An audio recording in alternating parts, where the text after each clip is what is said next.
नमस्कार, मैं हूं मयूरिका और वीएनएम टीवी पर आप मेरे साथ देख रहे हैं मुद्दे की बात। आज मुद्दे की बात में मैं सवाल उठाने वाली हूं गुजरात मॉडल पर। गुजरात मॉडल पर अब पूरा देश सवाल उठा रहा है। कहीं ना कहीं ऐसी घटनाएं दर्ज होती ही जा रही है कि गुजरात मॉडल पर सवाल उठते जा रहे हैं। 2014 में जब देश के प्रधानमंत्री नरेंद्र मोदी ने गुजरात मॉडल को विश्व फलक पर प्रोजेक्ट किया था तो गुजरात मॉडल की काफी वाहवाही हुई थी और गुजरात मॉडल के आधार पर वो देश में प्रधानमंत्री बने। लेकिन जब से नरेंद्र मोदी गुजरात से गए हैं, गुजरात की जैसे कि कहीं ना कहीं अधोगति शुरू हो गई है। गुजरात पीछे की ओर आगे जा रहा है, विकास की ओर अग्रसर गुजरात राज्य अब कहीं ना कहीं सवालों के घेरे में नजर आ रहा है, जिसकी वजह है यहाँ के शायद यहाँ की कमजोर नेतृत्व शक्ति, जिसकी वजह हो सकती है बुनियादी सुविधाओं का अभाव है। आप जहां देखिए वहां सड़कें खस्ता हाल देखने मिलेगी, कई जगह पानी नहीं आता है। वडोदरा जैसे महानगरों में पानी की किल्लत सामने आती रहती है। यहाँ के लोग सुरक्षित नहीं है, यहाँ कहीं भी आग लग जाती है, कभी भी कहीं बोट पलट जाती है, इस तरीके के हादसे होते रहते हैं। और अब तो हद ही हो गई जब एक हॉस्पिटल में कुछ सरकारी योजना का लाभ लेने के लिए कुछ लोगों का हार्ट ऑपरेशन तक कर दिया गया। सरकार क्या कर रही है उस पर एक बड़ा सवाल। और आज उसी चर्चा पर मेरे साथ कुछ खास मेहमान जुड़ेंगे। सबसे पहले गुजरात मॉडल पर एक खास रिपोर्ट देखेंगे और उसके बाद चर्चा को आगे बढ़ाएंगे। 2014 के लोकसभा चुनाव में गुजरात के विकास मॉडल को हथियार बनाकर प्रधानमंत्री नरेंद्र मोदी सत्ता में आए थे। गुजरात की गिनती देश के विकसित राज्यों में होती है। गुजरात की गिनती देश के टॉप 5 अमीर राज्यों में होती है। देश की जीडीपी में 8% से ज्यादा योगदान देने वाले गुजरात को विकसित राज्य का दर्जा प्राप्त है। मुकेश अंबानी से लेकर गौतम अडानी तक देश के ज्यादातर बिग बिजनेस टाइकून्स गुजरात से ताल्लुक रखते हैं, तो वहीं प्रधानमंत्री नरेंद्र मोदी सरीखे कई बड़े नेता भी गुजरात से है। हालांकि गुजरात को लेकर हाल ही में एक बड़ा खुलासा अगस्त महीने में हुआ था, जिसने सभी को चौंका दिया था। डेवलप स्टेट होने के बावजूद गुजरात में 1 करोड़ से ज्यादा लोग गरीब है। गुजरात के गाँव में आज भी कई लोग दयनीय अवस्था में रहने को मजबूर है। इसका खुलासा संसद में पेश की गई एक रिपोर्ट में हुआ। इस रिपोर्ट ने देश भर में विकसित गुजरात के दावों की पोल खोल कर रख दी। रिपोर्ट के अनुसार पिछले कुछ सालों में गुजरात में गरीबी तेजी से बढ़ी है। राज्य की कुल जनसंख्या के 16.63% लोग गरीब है। इनमें ज्यादा लोग गांव से ताल्लुक रखते हैं। सिर्फ गरीबी गुजरात की समस्या नहीं है, यहाँ शिक्षा और स्वास्थ्य की कमी है, यहाँ रोजगार की कमी है, यहाँ के नागरिक कहीं भी सुरक्षित नहीं है, यहाँ कहीं भी आग लग जाती है, कभी बोट डूब जाती है, यहाँ नकली अफसर, नकली कोर्ट, सड़कों की खस्ताहाल स्थिति, बार बार ब्रिज टूट जाना और प्रदूषण चरम पर होना, ये सारी समस्याएं हैं। सुरक्षित माने जाते इस राज्य में अब महिलाएं सुरक्षित नहीं हैं। उन पर सामूहिक दुष्कर्म के मामले लगातार सामने आ रहे हैं। और अभी जो हुआ कि सरकारी स्वास्थ्य योजना का लाभ लेने के लिए जबरदस्ती हार्ट के ऑपरेशन तक कर दिए गए और इसलिए अब गुजरात मॉडल देश भर में चर्चा का केंद्र बन गया है। चलिए, मेरे साथ चर्चा में मेहमान जुड़ चुके हैं। भारतीय जनता पार्टी से राजू शुक्ला जी हमारे साथ जुड़े हैं। राजू जी, बहुत बहुत स्वागत है आपका। हमारे साथ वरिष्ठ पत्रकार के रूप में हिमांशु भायाणी जी जुड़े हैं। हिमांशु जी, आपका भी बहुत बहुत स्वागत है। और हमारे साथ कांग्रेस पार्टी की ओर से हमारे सहयोगी सागर शाह जुड़े हैं। सागर जी, आपका भी स्वागत है। गुजरात मॉडल पर जब सवाल उठा रही हूं तब सबसे पहला जवाब जो लिया जाएगा वो जाहिर है कि रूलिंग पार्टी है और भारतीय जनता पार्टी के प्रवक्ता से जरूर इसका जवाब लेना चाहिए कि गुजरात मॉडल पर आखिर क्या सोचते हैं वो, क्यों आखिरकार अब देश गुजरात मॉडल पर सवाल उठा रहा है। आप ट्विटर पर कई बार खोलकर देखिए, वहां वीडियो आपको मिल जाएंगे। गुजरात मॉडल की खुलती पोल, अंकलेश्वर में जो हुआ, भरूच में जिस तरह रेलिंग टूट गई, रोजगारी पाने के लिए बहुत सारे लोग इकट्ठा हो गए और उसके बाद गुजरात मॉडल पर सवाल उठ रहे हैं। राजू जी, क्या जवाब देना चाहेंगे? गुजरात मॉडल आप प्रोजेक्ट तो कर रहे हैं लेकिन उसे कहीं ना कहीं निभा नहीं पा रहे हैं। देखिए मैडम, जो ये घटना हुई है ख्याति हॉस्पिटल की, बहुत ही दुर्भाग्यपूर्ण घटना है और सरकार की ओर से पूरी संवेदना है कि ऐसी घटना नहीं होनी चाहिए। हम भी यही चाहते हैं, हम भी नागरिक है देश के, गुजरात के नागरिक है, अहमदाबाद के नागरिक है। ये जो घटना हुई है वो कड़ी इसकी तपास की जाएगी और अभी माननीय ऋषिकेश भाई ने ऐलान किया है कि उसके अगेंस्ट में सरकार के द्वारा फरियाद की जाएगी और ये हॉस्पिटल को तत्कालिक असर से सस्पेंड कर दिया उसका लाइसेंस, और जो भी डॉक्टर थे उनके अगेंस्ट में भी कार्यवाही करेंगे। भारत की न्याय संहिता के अनुसंधान में उसके खिलाफ कड़ी से कड़ी कार्यवाही करेंगे। उसके लिए कानूनी तज्ञों का एक मीटिंग बुलाया गया है और उनसे भी सलाह ली जा रही है। और आगे ऐसी मल्टी स्पेशलिटी हॉस्पिटल के लिए एक नई एसओपी तैयार करेंगे कि बाद में ऐसी कोई घटना न बने, और जो घटना बनी है वो बहुत दुखद है। इसके लिए जो भी हुतात्मा है उसको हम श्रद्धांजलि देते हैं और उनके परिवार को भी हम श्रद्धांजलि के रूप में उनको देते हैं कि भाई हम उनकी कड़ी से कड़ी कार्यवाही करेंगे। और जो भी डॉक्टर है, जो भी हॉस्पिटल के डायरेक्टर है और जो भी ऑनर है, उनके खिलाफ कार्यवाही होगी। और उसके 16 सिविल हॉस्पिटल के जो डॉक्टर है उनकी अध्यक्षता में एक तपास समिति बनाई गई है और उनके खिलाफ कार्यवाही करेंगे। सर, आप कार्यवाही की बात तो करते हैं, लेकिन आपकी सरकार कुछ और कहती है और आपकी पुलिस कुछ और कहती है। नवरात्रि में हाल ही में हमारे गृह राज्य मंत्री हर्ष संघवी कहते रहे सुबह तक गरबा खेलिए, लेकिन पुलिस जो थी उन्होंने परिपत्र 12 बजे के पास का ही घोषित किया था। इसमें भी कुछ ऐसा ही है कि सरकार कुछ और कह रही है, पुलिस ने मामला दर्ज नहीं किया था। हमारे साथ वरिष्ठ पत्रकार हिमांशु जी जुड़े हुए हैं, उनसे भी प्रतिक्रिया ले लेते हैं कि गुजरात मॉडल पर आखिरकार इस कदर सवाल क्यों उठ रहे हैं, क्यों गुजरात सरकार जो है वो नागरिकों को एक सुरक्षित राज्य देने में कामयाब नहीं हो पा रही है। हिमांशु जी। के दर्शकों को, वरिष्ठ पैनल को, आपको सभी को, देखिए गुजरात मॉडल जो है उसकी चर्चा पिछले कुछ, अगर हम देखने जाए तो 2001 से ये जो गुजरात मॉडल की चर्चा जिस तरीके से हुई राष्ट्रीय परिप्रेक्ष्य में, और ये बातें सामने तब है 2014 से, मतलब जब गुजरात से लीडरशिप पीएमओ तक पहुंच गई तो गुजरात मॉडल एक जिस तरीके से बोले एक टर्मिनोलॉजी बन गई थी।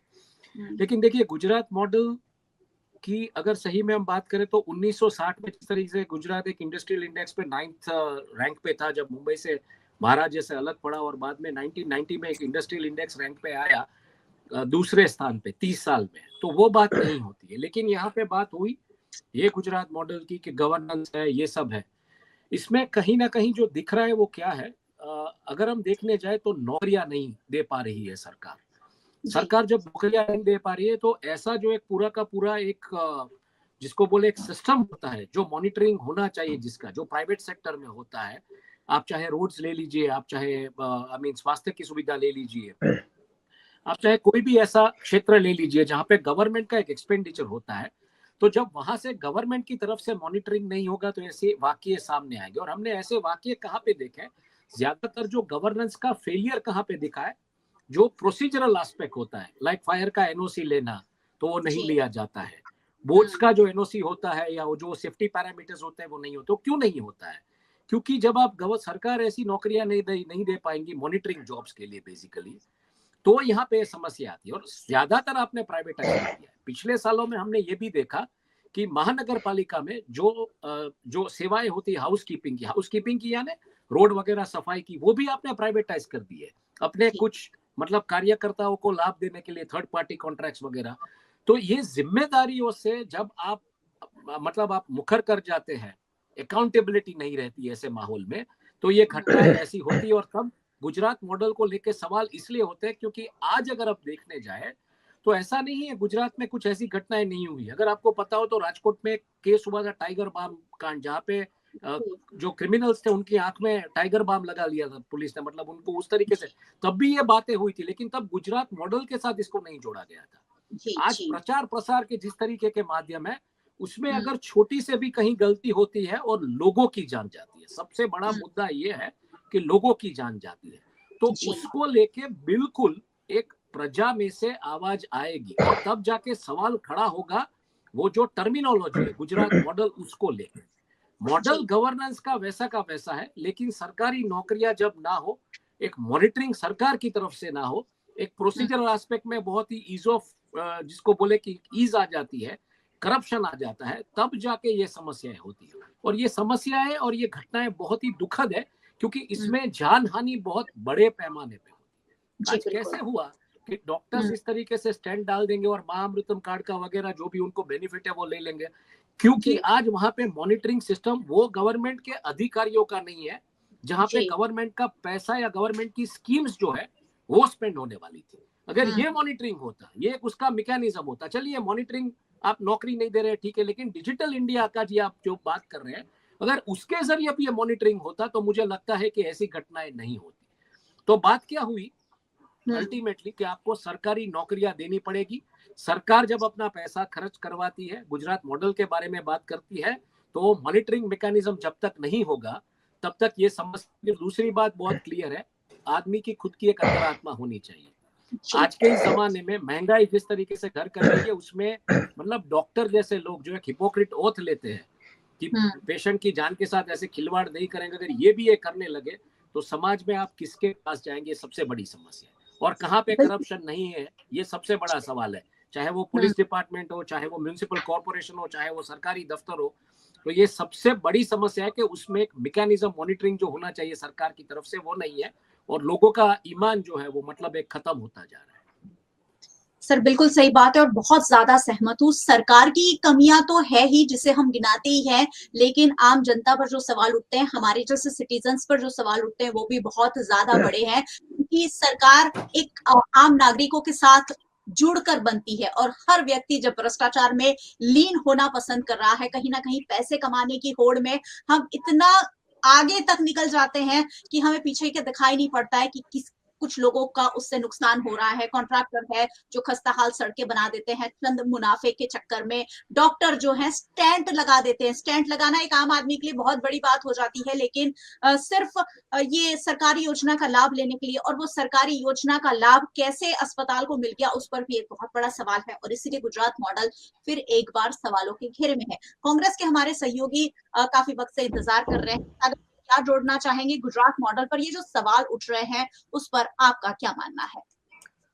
देखिए, आज का जो विषय है कि गुजरात की क्यों खोल रही है बार बार पोल, तो कुछ तो जोल होगा तभी तो पोल खुलेगी। विषय खुद कहता है, द सब्जेक्ट इटसेल्फ सेज कि भाई कुछ तो भ्रष्टाचार है, कुछ तो गलत है। तो इसका आधार यह है कि ये जो गांधी और सरदार का गुजरात है, इसे कहा गया है अभिमान, अहंकार, नफरत, झूठ की राजनीति से कि ये गुजरात मैंने बनाया है। और इस गुजरात के एक मुख्यमंत्री थे विजय रूपाणी जी, उनका एक बयान उन्होंने खुद दिया था कि मैंने मेरी जिंदगी में इतना भ्रष्टाचार कभी नहीं देखा जितना भ्रष्टाचार मैंने मेरी जिंदगी में पिछले 25 साल में देखा। यह बयान उनका 3-4 साल पहले का था। तो आपको पता होना चाहिए कि पिछले 27 साल से गुजरात में किसकी सरकार है। अभी अभी उसी विजय रूपाणी का एक बयान वायरल हुआ है। आज जब महाराष्ट्र और झारखंड में चुनाव हो रहे हैं, तब विजय रूपाणी जी ये कहते हैं कि पहले नरेंद्र मोदी इतने फेमस नहीं थे, इतने जाने माने नहीं थे जब वो नए नए आए थे, क्योंकि तब गोधरा कांड नहीं हुआ था।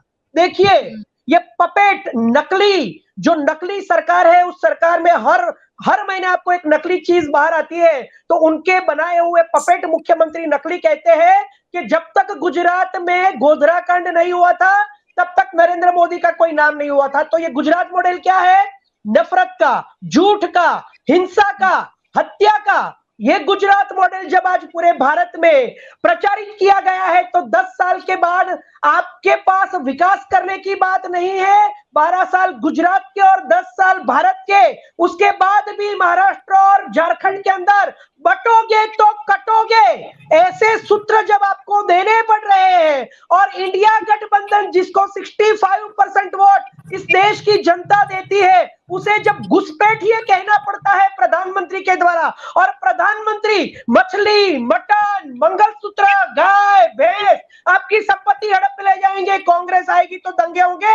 उसके बाद कहते हैं कि ये घुसपैठिए 65% लोग, इंडिया के नरेंद्र मोदी के परिवार के लोग अगर फिर से सत्ता में आए महाराष्ट्र और झारखंड में, तो ये आपकी बेटी, माटी, रोटी छीन कर ले जाएंगे। तो गुजरात मॉडल क्या है? गांधी और सरदार का गुजरात मॉडल तो गया।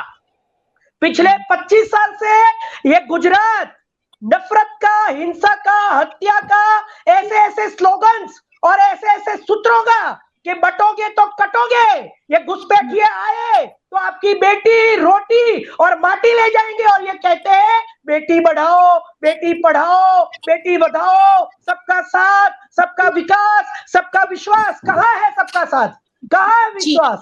जब 65% लोग जो वोट्स दे रहे हैं इंडिया गठबंधन के, अगर वो घुसपैठिए है, वो मोदी का परिवार नहीं है, तो कहाँ है विकास? इन्हीं लोगों ने कहा था कि हम 15 लाख देंगे, तो इनके अमित शाह ने कहा था वो तो जुमला था।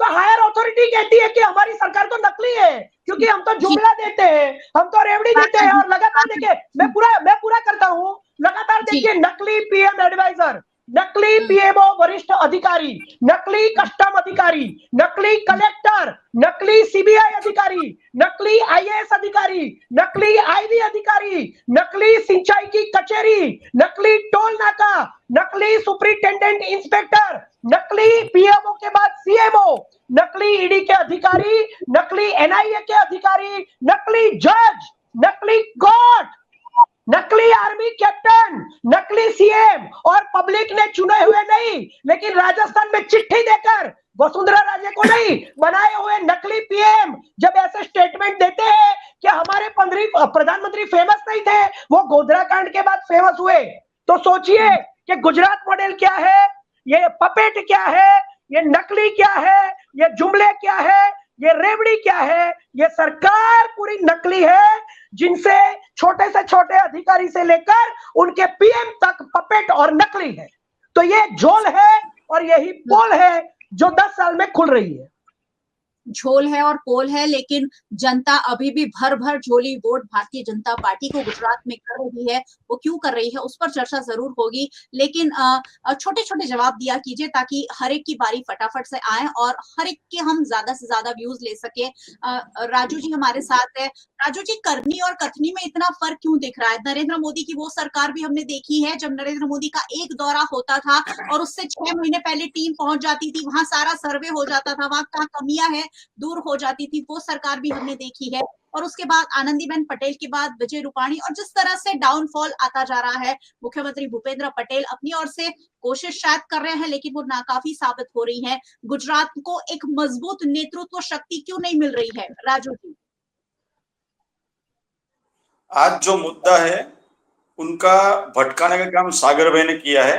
अभी ऐसी घटना बनी है, उनकी चर्चा करनी थी और उन्होंने यहाँ राजनीति खेल दी, बटोगे कटोगे, और उनको पता नहीं है उनके जो बड़ा प्रधान थे सागर भाई। सुनिए, सागर भाई सुनने की कोशिश करिए, सुनिए आप। जो सागर भाई ने बोला कि विजय रूपाणी ने ऐसा बोला था, मैं वही बोलता हूँ कि राजीव गांधी ने बोला था कि 1 रुपया मैं भेजता हूं दिल्ली से तो मेरे गरीब किसान को 15 पैसे मिलते हैं। ये राजीव गांधी का कथन है और सागर भाई भूल गए हैं कि जिस देश का बड़ा प्रधान बोल रहा है कि ऐसे ऐसे भ्रष्टाचार कांग्रेस के राज्य में चल रहा है, तो सबसे बड़ा दोषी कौन है? तो दोषी था राजीव गांधी जी, जो बड़ा प्रधान होके भी ऐसा उन्होंने बोला था। मुझे जवाब देने के लिए सागर भाई को भूल गए हैं। और सागर भाई, मैं आपको बता दूं कि बटोगी की कटोगी की राजनीति में आप लोग हैं। आपने ये वक्फ बोर्ड का राक्षस पैदा किया है, आपने कश्मीर का राक्षस पैदा किया है, आपने भिंडल वाले का राक्षस पैदा किया था। जो आपने बटोगे कटोगे की नीति अपनाई थी, वो सब नीति का जवाब माननीय नरेंद्र भाई ने दिया है। तो आपको राजनीति नहीं करनी चाहिए ऐसे मुद्दे के ऊपर। और जो गुजरात में भी जो घटना हुई है उसके लिए हम इकट्ठे हुए थे चर्चा के लिए, आपने पूरा उसका पॉलिटिकल व्यू बना दिया है। तो यहाँ पे आपकी कांग्रेस सरकार भी नहीं आती है और कभी आने वाली भी नहीं है, क्योंकि आप लोग हमेशा हिंदू मुसलमान की राजनीति करते हो और वक्फ बोर्ड जैसे न्यूसेंस को, राक्षस को आपने पैदा किया। उसका अभी उसका रिजल्ट मिल रहा है। तो सागर भाई, आप अपना ब्लड प्रेशर को काबू में रखिए, अपनी संवेदना को काबू में रखिए, और जो अभी घटना हुई है गुजरात में, उनके लिए सरकार क्या कर रही है उसका जवाब आपको मांगना चाहिए। आप विपक्ष की भूमिका से हट रहे हो, ऐसा कभी नहीं होना चाहिए। ये मुद्दा ही हमने उठाया है, ये ख्याति हॉस्पिटल का मुद्दा ही, ख्याति हॉस्पिटल का मुद्दा कांग्रेस ने उठाया है, तब जाके तुम्हारे मंत्री ने जवाब दिया है। हिमांशु भाई को हमें जल्दी रिलीव करना है, पहले उनकी बात सुन लेते हैं। बहुत सारी बातें सामने आ रही। भाजपा और कांग्रेस राजनीतिक दल है, अपनी ओर से अलग अलग तरीके के आरोप प्रत्यारोप लगा रहे हैं, लेकिन क्या होना चाहिए और कैसा होना चाहिए? आप सालों से गुजरात की राजनीति को फॉलो करते आए हैं। आपकी प्रतिक्रिया के बाद हम आपको रिलीव करेंगे और फिर इस चर्चा को आगे बढ़ाएंगे। सर, क्या गुजरात में सब कुछ सुचारू कैसे हो सकता है? आपने कहा कि मॉनिटरिंग होनी चाहिए, क्या सरकार की नेतृत्व शक्ति कहीं ना कहीं साबित हो रही है? नहीं, देखिए बिल्कुल एक चीज मैं स्पष्ट रूप से मानता हूँ, पार्टी चाहे कोई भी हो, जी पार्टी का विचारधारा जो भी हो, एजेंडा जो भी हो, उससे फर्क नहीं पड़ता है। फर्क जी किस चीज से पड़ता है कि जब आप गवर्नेंस में बैठे हो तब आपकी जिम्मेदारी उस प्रजा के तरफ है। आपकी जी विचारधारा जो भी हो उससे कोई लेना देना नहीं है। और जी जब आपकी जिम्मेदारी प्रजा के तरफ है तो आपका एक मॉनिटरिंग मॉडल, क्योंकि जो पैसा आप खर्च कर रहे हो स्वास्थ्य की स्कीम्स में, इंफ्रास्ट्रक्चर में, इन सब जगहों पे वो पैसा पब्लिक के टैक्स से आया हुआ पैसा है। और जब वो टैक्स का पैसा, मतलब ऐसी बात है कि आपके घर में पैसा आता है और आप खर्च करते हो और उसका मॉनिटरिंग करने वाला कोई नहीं है, जी तो वहां पे भ्रष्टाचार की किल्लतें लगती है, सब कुछ होता है।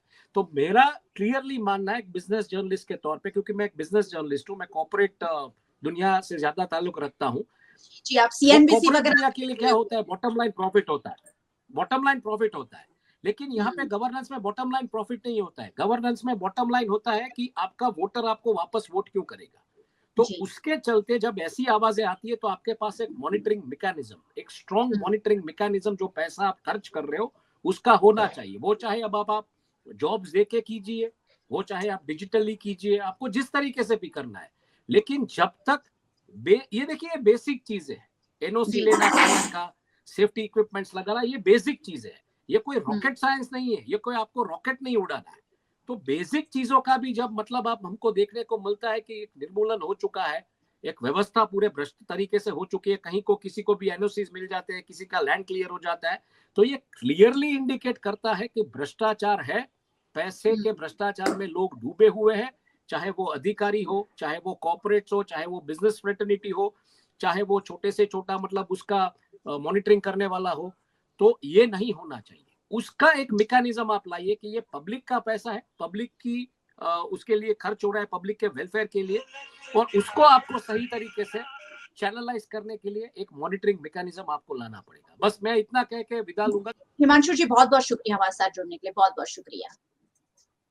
चलिए अब हम चर्चा को आगे बढ़ाएंगे। सागर जी आप कहना चाह रहे थे, अपनी बात को आप शांति से रखिए, दर्शक भी आपको अच्छे से सुन पाएंगे और समझ पाएंगे कि आखिरकार क्या हो रहा है और क्या होना चाहिए। सागर जी देखिए, राजू भाई ने जो कहा और राजीव गांधी का जो बयान दिया, उससे तो ये क्लियर हो जाता है कि हमारे जो प्रधानमंत्री थे वो खुद स्वीकार करते थे कि मैं तो ऊपर से मतलब हायर अथॉरिटी से 1 रुपया बेचता हूं, नीचे कहीं पर करप्शन हो जाता है। लेकिन हमारे आज के प्रधानमंत्री कहते हैं मध्य प्रदेश के चुनाव के वक्त भोपाल में कि अजीत पवार ने 70 लाख करोड़ का घोटाला किया है, मैं उसे जेल में डालूंगा और मैं कुछ भी नहीं चलाने वाला हूं। और 48 घंटे के अंदर आज के हमारे देश के प्रधानमंत्री उसी अजीत पवार को महाराष्ट्र के सबसे बड़े पद पर 48 घंटे में बिठाते हैं। मतलब हमारे प्रधानमंत्री तो सच बोलते थे, टॉप लेवल जो था, हायर अथॉरिटी थी, वो तो क्लियर थी, करप्शन कहीं नीचे होता था।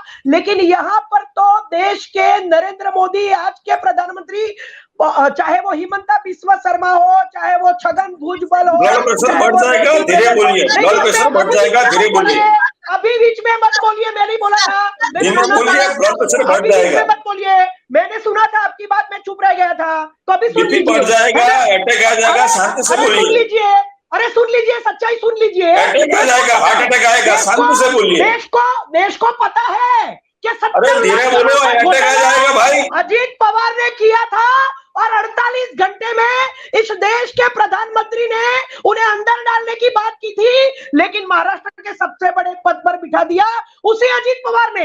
अभी बोला कि 2019 में महाराष्ट्र की सरकार गिराने वक्त अमित शाह मीटिंग में थे और अदानी मीटिंग में थे। ये वही अजीत पवार है जिनको आपने घोटाले के बाद 48 घंटे में महाराष्ट्र में आज सबसे बड़े पद पर बिठा दिया है। वही तुम्हारी पोल खोल रहा है, वही तुम्हारी झोल खोल रहा है। मैं वही बोलता हूँ कि ये अलग मुद्दा चला रहे हैं, मुझे परमिशन दे दो, मैं भी अलग मुद्दा चलाऊं। कुछ भी नहीं होगा, कुछ भी नहीं होगा, अलग मुद्दा चलाऊं, परमिशन दे दो मुझे। सच्चाई रहेगी। यही गुजरात में, अरे भाई आपको हार्ट अटैक आ जाएगा, अभी शांति से बात करो, ब्लड प्रेशर बढ़ जाएगा, आपके पीछे बहुत देर होने वाले। यही गुजरात में मोदी हुआ, यही अरे शांति से बात करो भाई, मैं कहीं भागने जाने वाला हूँ। यही गुजरात में बड़ौदा में हरणी बोटकांड हुआ, यही गुजरात में राजकोट में टीआरपी गेम जोन कांड हुआ, श्रेयस हॉस्पिटल अहमदाबाद में आग लगी थी और अभी ये हो गया ख्याति हॉस्पिटल का। ना किसी को आज तक सजा मिली, ना किसी के ऊपर एफआईआर हुई, ना किसी के नाम कभी लगाए गए। यही है गुजरात मॉडल। बताइए सर, कांग्रेस पार्टी कैसे आवाज उठाएगी? बिना चिल्लाए भी हम सर बात कर सकते हैं और अपनी बात पहुंचा सकते हैं। मैं बहुत इफेक्टिवली बात करती हूँ सर, आप भी ऐसे इफेक्टिवली बात कीजिए। भाई ब्लड प्रेशर बढ़ जाएगा, घर वाले रोते रह जाएंगे। सर हमें समझ भी नहीं आ रहा आप क्या कह रहे हैं। तो कैसे कांग्रेस पार्टी अब इस मुद्दे को कैसे आगे ले जाएगी? चलिए, बहुत सारी शिकायतें हैं और शिकायतों को साथ मिलकर कैसे दूर किया जा सकेगा, उस पर छोटा सा जवाब, फिर मैं राजू जी के पास वापस चलूंगी।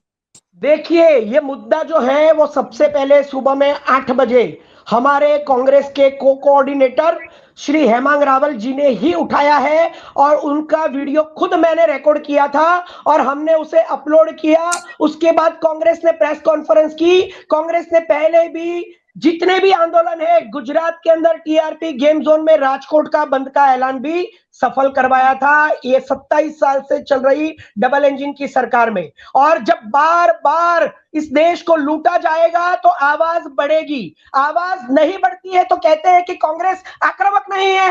जब कांग्रेस आक्रामकता से विरोध करती है, बंद के ऐलान करती है, वीडियोस बाहर लाती है, इनके स्कैम बाहर लाती है, तब आप कहते हो कि आप चिल्लाते हो। तो भाई 27 साल हो गए और 27 साल में जब इनको आपने बोला, नहीं एक सेकंड, आपने बोला कि इनको भर भर के वोट मिलते हैं, तो इनको अगर भर भर के वोट मिलते हैं तो लोकसभा में सूरत की सीट को तोड़ना क्यों पड़ा?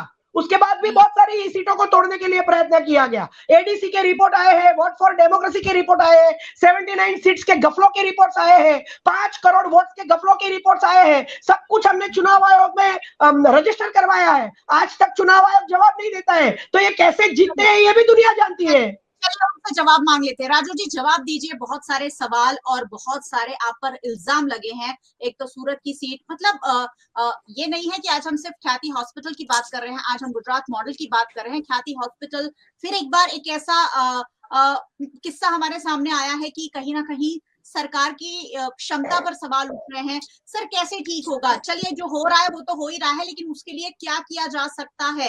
भारतीय जनता पार्टी की नेतृत्व शक्ति, इतनी बड़ी पार्टी है, इतने ज्यादा आपके कार्यकर्ता है, कहाँ कमजोर पड़ रही है पार्टी? कैसे ऐसी अस्पतालों को ये आयुष्मान कार्ड के तहत और ये जो प्रधानमंत्री की स्वास्थ्य बीमा योजना है उसका लाभ मिल जाता है? क्या दिक्कत आ रही है सरकार चलाने में? सर देखिए मैडम, जो सागर भाई ने अपना ब्लड प्रेशर बढ़ा दिया, अलग अलग जवाब देते नहीं सागर भाई करते हैं, ये जवाब देते नहीं है। ये आपके सवाल के जवाब को हार्ट अटैक आ जाएगा।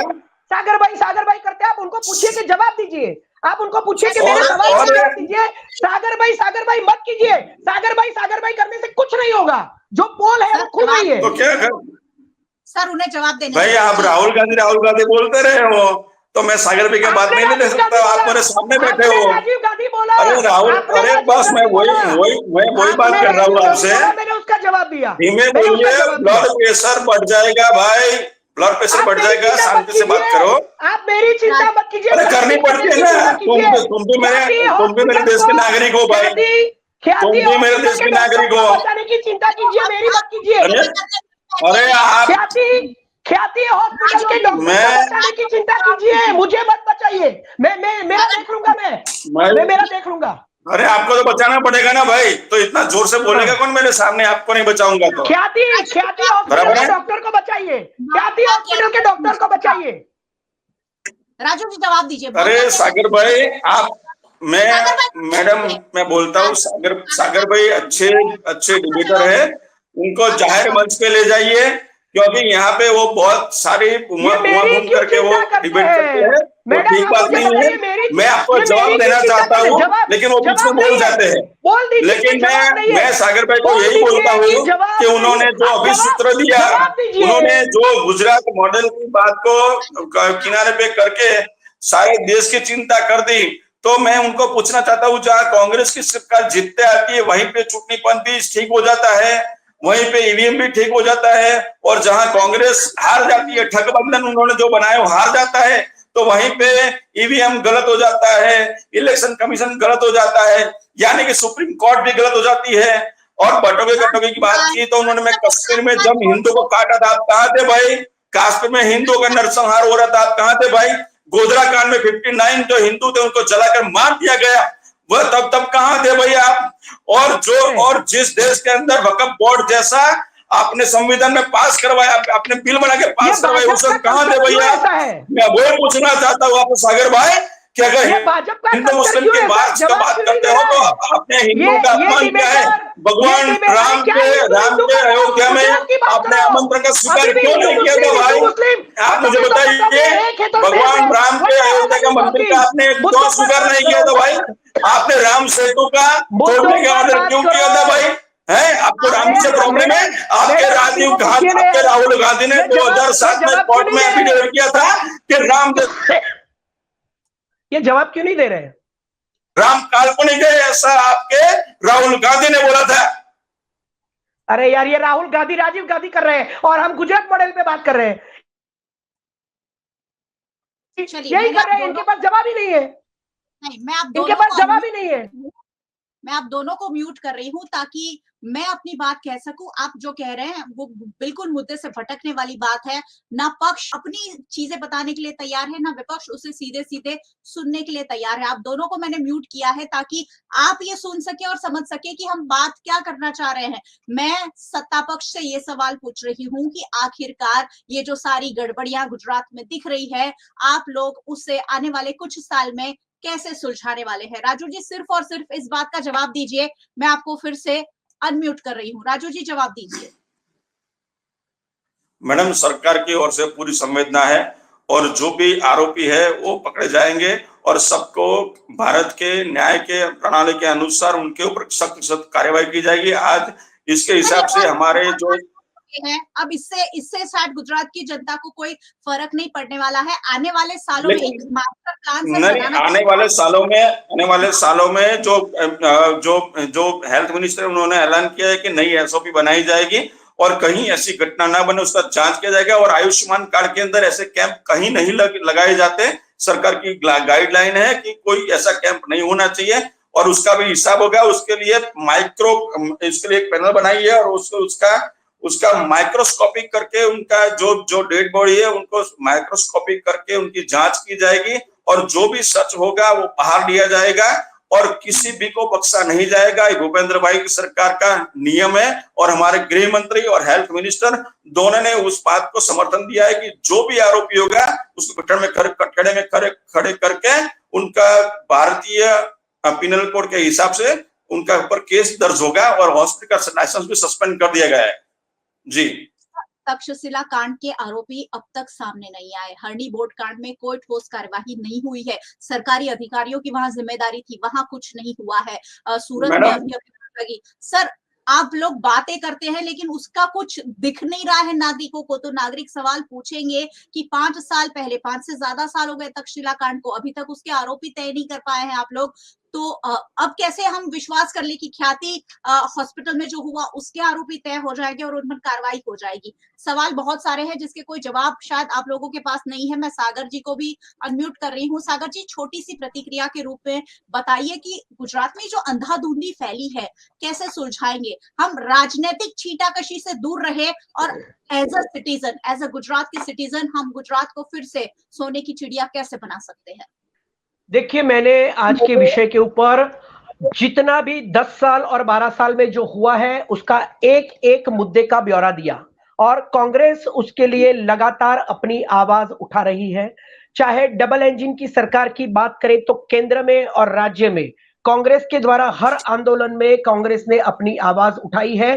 ख्याति हॉस्पिटल पर भी कांग्रेस ने जब आवाज उठाई उसके बाद ही ये मुद्दा आज पूरे डिबेट का मुद्दा बन चुका है। कांग्रेस लगातार अपनी मेहनत कर रही है। भारत जोड़ो यात्रा, भारत न्याय यात्रा, गुजरात में राजकोट बंद का ऐलान, उसके बाद गुजरात के अंदर जो अंबाजी के अंदर जो प्रसाद का मामला हुआ था उसको लेकर कितने, और ये ख्याति हॉस्पिटल का मामला, सारे आंदोलनों में कांग्रेस ने अपनी मजबूती से आवाज रखी है, रखती रहेगी और रखेंगी और हम इनको हर बार मुंह की खिलाते रहे हैं और खिलाते रहेंगे। ये जो जीत रहे हैं, उनकी जीत पर भी पूरे भारत में आवाजें उठ रही है, सवाल उठ रहे हैं, इसके भी ये लोग जवाब नहीं दे रहे हैं और हर डिबेट को ये लोग अलग मुद्दों पर भटकाते हैं। तभी हमें अपनी आवाज भी डिबेट के अंदर बड़ी करनी पड़ती है, क्योंकि ये लोग अलग मुद्दों पर बात करते हैं, विषय पर बात नहीं करते। मैंने आप मेरी डिबेट देख लीजिए, मैंने अभी मुद्दा भटका दिया उन्होंने। देखिए देखो अभी मुद्दा भटका दिया। मैं बोला था, मैं आपको सुन रहा हूँ, शांति से बोलिए, शांति से बोलिए, मैं सुन रहा हूँ आपको। मैं शांति से ही बोल रहा हूँ, इससे कौन सी बड़ी शांति चाहिए? शांति से ही तो बोल रहा हूँ। चलिए, हमारे पास तो वक्त कम है। कांग्रेस अपनी आवाज उठाती रही है और उठाती रहेगी हर मुद्दे पर, और हम लड़ेंगे। चलिए, आप लड़ेंगे और हम चाहते हैं कि भारतीय जनता पार्टी भी जरूर गंभीरता से इस पर सोचे कि गुजरात को आखिरकार सुशासन कैसे दिया जा सकता है, अच्छी शिक्षा, अच्छा स्वास्थ्य गुजरात का हक है, क्योंकि गुजरात बहुत झोली भर भर कर वोट भारतीय जनता पार्टी को दे रहा है, तो नागरिकों को उनके हिस्से की चीजें मिलनी चाहिए। बहुत बहुत शुक्रिया आप दोनों मेहमानों का हमारे साथ जुड़ने के लिए और चर्चा में अपने महत्वपूर्ण विचार रखने के लिए। बहुत बहुत शुक्रिया, धन्यवाद। और बहुत बहुत धन्यवाद आप सभी व्यूअर्स का हमारे साथ जुड़ने के लिए। वैसे आपको हमेशा जुड़ते रहना है, क्योंकि ये सारे मुद्दे हम आपके लिए चर्चा में लाते हैं, ताकि आप भी जो स्थिति चल रही है उसे समझ सके, सुन सके और परख सके। आप वीएनएम टीवी को यूट्यूब चैनल पर देख रहे हैं, सब्सक्राइब कर लीजिए अगर हमारे चैनल पर नए आए हैं तो, और बेल आइकन प्रेस कर दीजिए ताकि वीएनएम का हर अपडेट सबसे पहले आप तक पहुंच सके। आप हमें फेसबुक पर देख रहे हैं, शेयर कर लीजिए। ये वो बातें हैं जो हर नागरिक के लिए जानना जरूरी है। आप हमें ओटीटी प्लेटफॉर्म्स पर देख रहे हैं, टेली हंट, वोडाफोन टीवी, जियो टीवी और जियो टीवी फाइबर। 498 नंबर के चैनल पर वीएनएम टीवी को 24 घंटे लगातार देखा जा सकता है। देखते रहिए वीएनएम, जुड़े रहिए वीएनएम के साथ। नमस्कार।